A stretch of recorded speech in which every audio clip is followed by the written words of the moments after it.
শালা, তুমি আমাকে থাপ্পড় মারলে? আরে আমি তোমাকে মারি না, তোমার গালে এই মশাটা পড়ছিল তাকে মারছিলাম। কোন মশা? এইটা।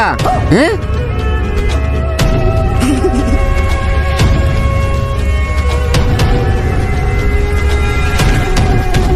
থাবা মারলি কেন আমার গার্লফ্রেন্ডকে?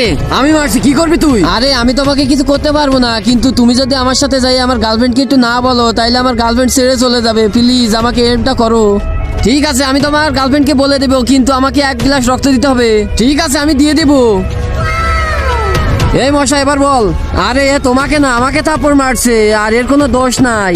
সরি বেবি, আমাকে মাফ করে দাও, আমি বুঝতে পারি নাই। ঠিক আছে বেবি, চল এবার। আমি তোর ওয়াদা পূরণ করছি, তুই এবার আমার ওয়াদা পূরণ কর। ঠিক আছে, তুমি দাঁড়াও, আমি আসতেছি। এই যে নিয়ে আসছি রক্ত। এম নেম নেম। আরে এটা কি সুন্দর মিষ্টি রক্ত, এরকম রক্ত আমি আগে কখনো খাই না। এটা কার রক্ত? আমার দোস্তটা। তার আগে যারা চ্যানেলটি সাবস্ক্রাইব করে দিবে তাদের মা বাবা যেন অনেকদিন বেঁচে থাকে, আর যারা লাইক কমেন্ট করে দিবে তাদের মনের আশা যেন পূরণ হয়ে যায়। কমেন্টে লিখে যাও আই লাভ ইউ মা বাবা। দেখ, তুই আমার রক্ত খেয়েছিস, ভালো না? থু থু থু। আরে শালা, তুই আমাকে কার রক্ত খাওয়ালি?